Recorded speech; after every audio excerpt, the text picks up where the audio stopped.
By 1699, Kidd was a wanted man all over the globe. He is remembered as a buccaneer who pillaged ships on the high seas and considered worse than all pirates in history for the trail of terror he left around the globe and upsetting the balance of power between leading nations. From a young age, Kidd was part of a pirate crew, and he was serving with mutinied and took control of their ship, being elected captain, whereby the ship was then renamed Blessed William. Later, he then decided to become a law-abiding citizen and set sail for New York, where he bought some land. In 1691, Kidd was married to a rich widow, Sarah Bradley Cox, and was living in a large mansion in New York, where he was employed by the governor to take up privateering to protect New York, Massachusetts, New Hampshire, which proved to be a very successful mission. Hungry for more, Kidd accepted another mission that would bring him back to British shores. At this time, the Royal Navy was engaged in a war against France, and there was nobody left to fight the pirates. So Kidd was approached by the Governor Bellman of New York to return to England on another privateering mission, a mission that had been set up by Bellman and 4 wealthy English noblemen in an attempt to make a small fortune whilst ridding them of some French shipping competition.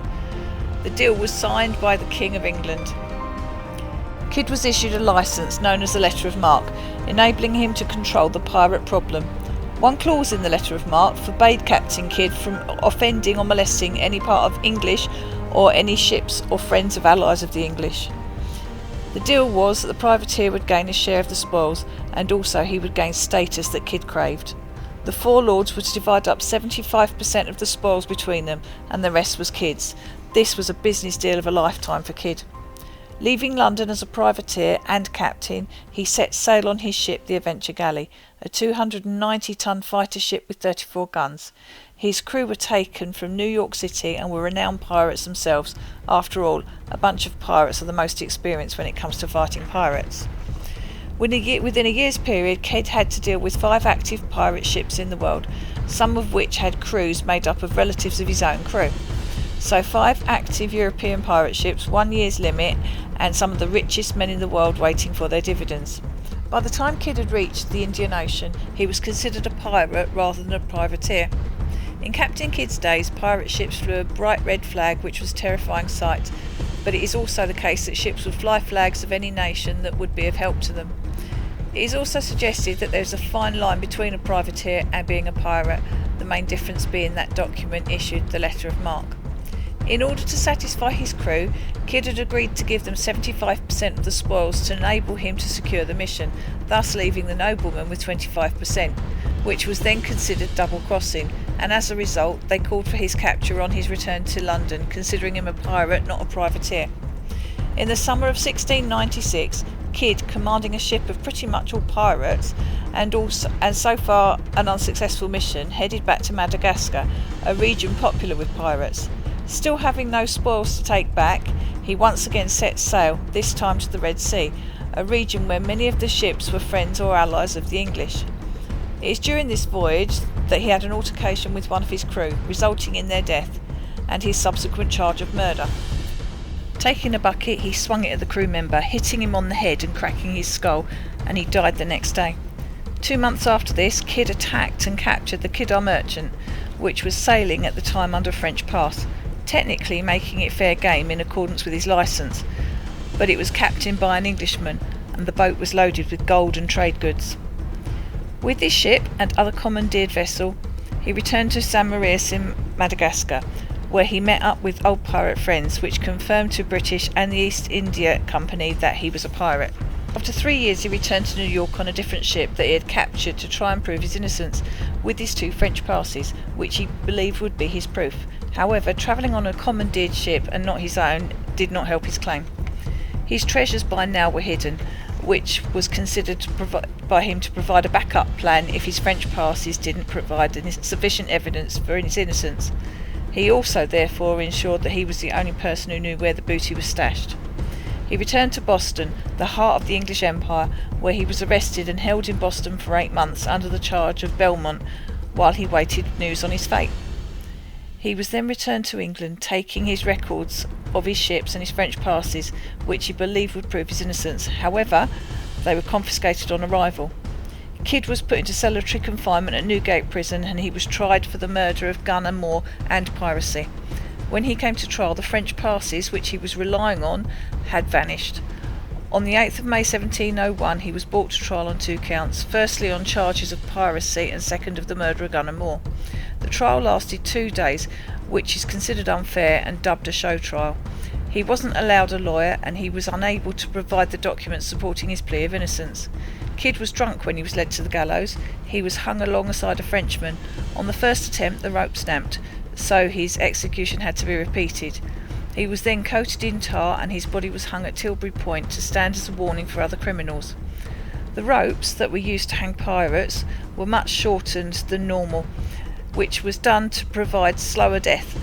The neck didn't snap straight away, and the body was often left struggling, which the prisoner endured a slow hanging and subsequent death. This was considered more entertainment for the crowds.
And it's got some writing on it.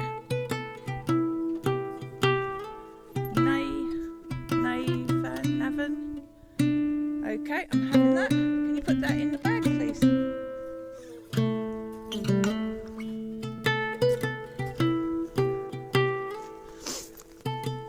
Oh, look at that little bit. And that looks like milk glass.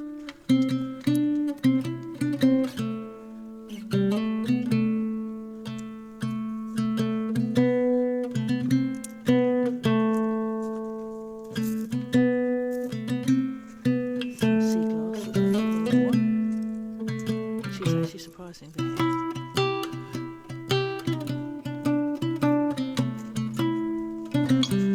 Let's have a look at what the diggy holes are.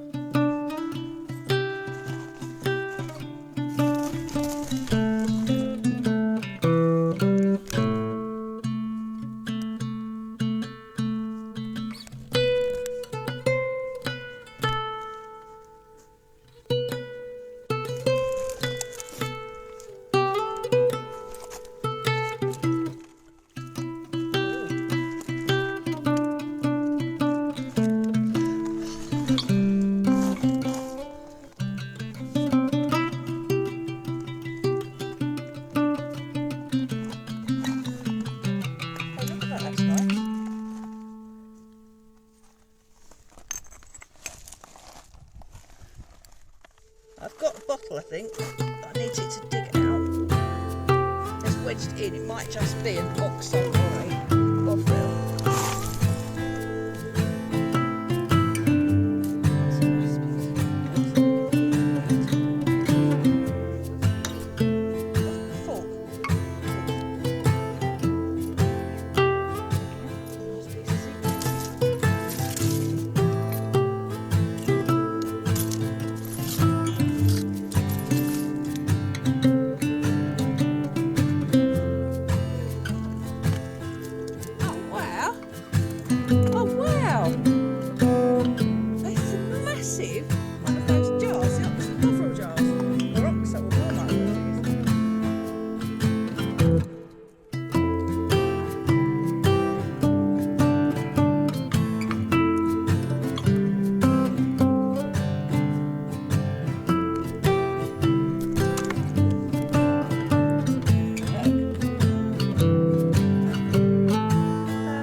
Oh look, it is broken. And there it is. Ah, it's a teapot, but it is broken and it's missing its spout. So I'm not going to dig that one out.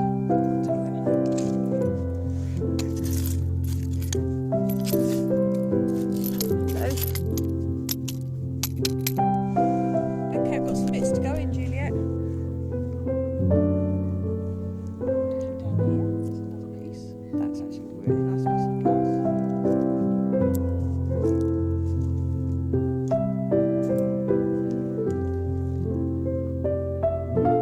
I'm going to take that.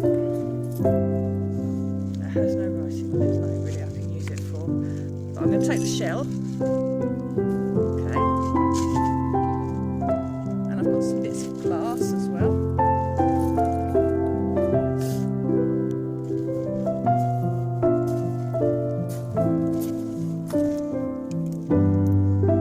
Some of this still needs to be worn away by the sea. Oh,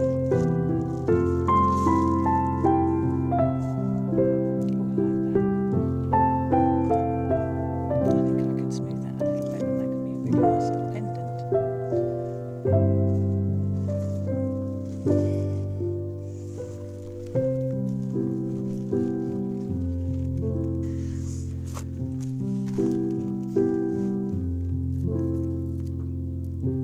Nice. And I don't know what that is, but that looks like bonfire glass to me. We're taking it.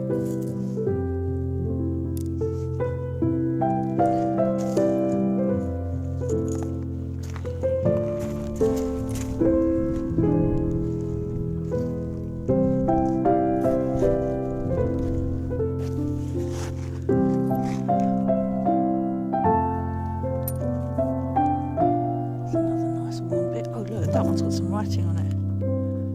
That's going to be the property, and that's nicely worn as well. And actually, I quite like that, but it's not flat. I'm going to take that because I might be able to do something with it. There. It's actually a good day for sea glass. This isn't that good down here for sea glass. We have had a few storms.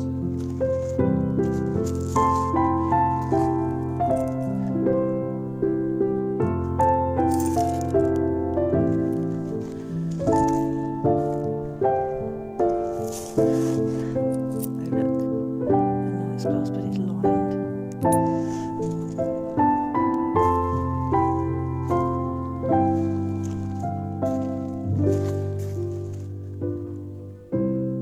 Oh, what a shame, that would have been nice.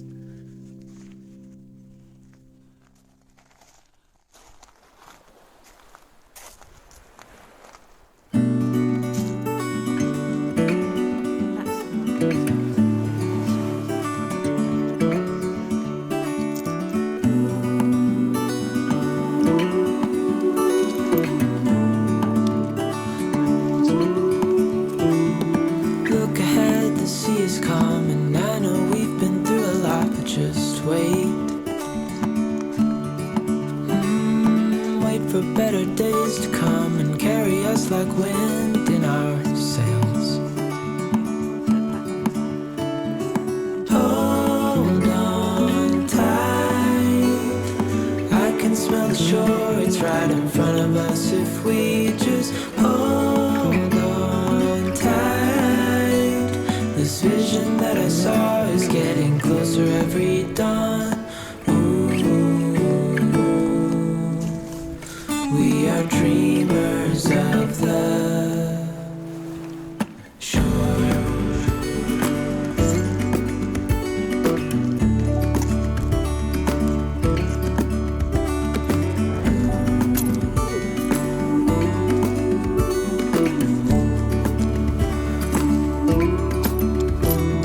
7 years now on this boat, and we all know where we belong. Just wait. Wait for our home to show on the horizon. Soon we'll be there. Hold on tight, I can smell the shore, it's right in front of us if we just hold on tight. This vision that I saw is getting closer every dawn.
Poison bottle.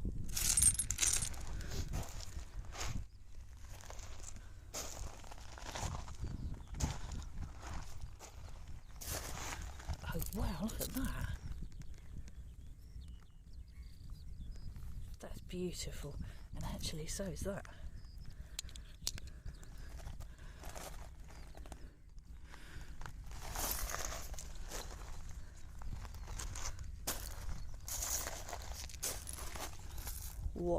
What a shame, that had been a cream pot. Oh.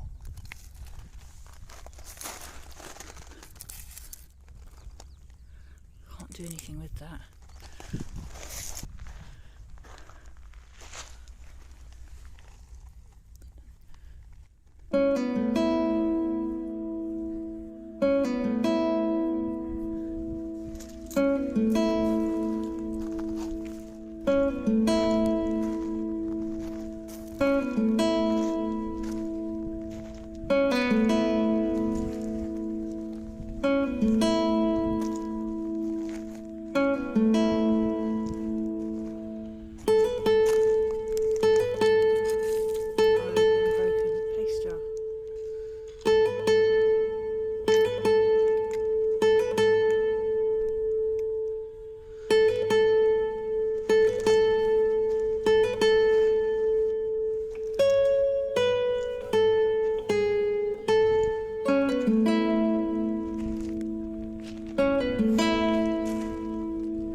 something in there.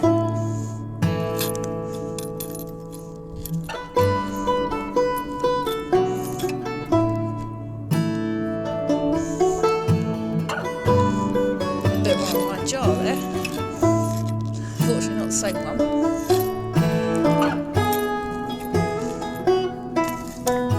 Okay, let's go along the beach a little bit.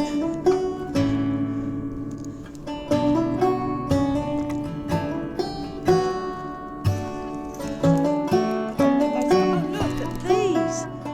Look. I'm having those Diddy paste jars, look. They're beautiful.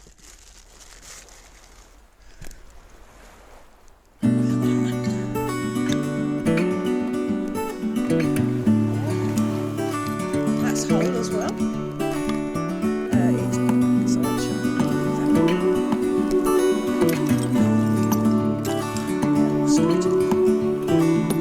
Look ahead, the sea is calm, and I know we've been through a lot, but just wait.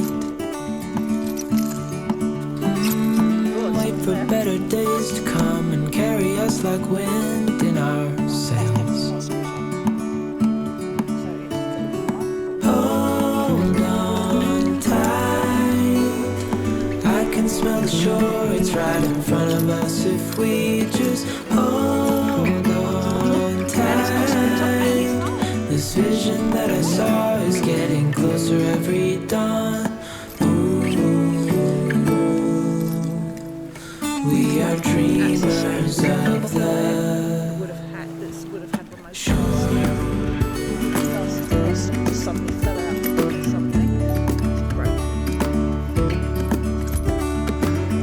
Oh, I've got a covering. Ooh. Okay, it's not screwed. 7 years now on this boat, and we all know where we belong. Just wait. Wait for our home to show on the horizon. Soon we'll be I wonder if there. this part here is 1940s sort of stuff. Hold on tight, I can smell the shore, it's right in front of us if we just hold on tight. This vision that I saw is getting closer every dawn. We are dreamers of the shore when we can't read the sky. We just sail with the wind that we've got. And when we're drowning in doubt, just keep on believing. We are dreamers of the I don't want to. shore. Look at that's a shape. Look at that. That's one of those ones that got the measurements on it. And there's your half of it.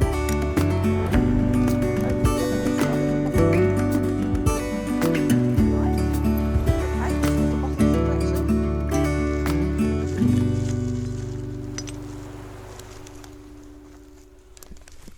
And what are you? I know, come in. Look at that. I don't know if that's a screw top though. It looks a bit screw top. There you go. Look, I've just pulled that out. Show Dad.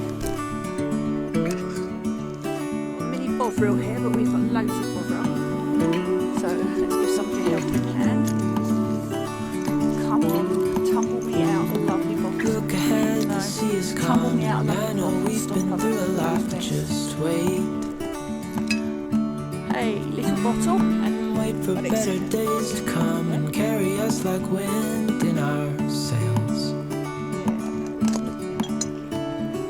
Hold on tight, I can smell the shore, it's right in front of us if we just hold on tight. This vision that I saw is getting closer every dawn. We are dreamers of the shore.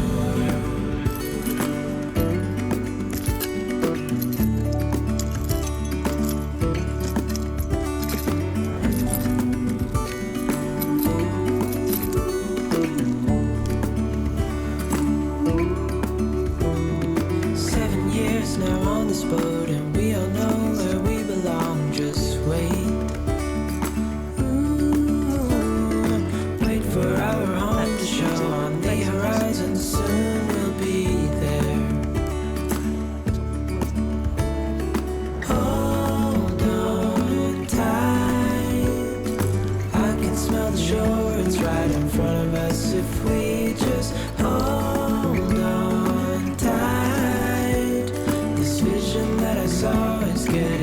closer every dawn.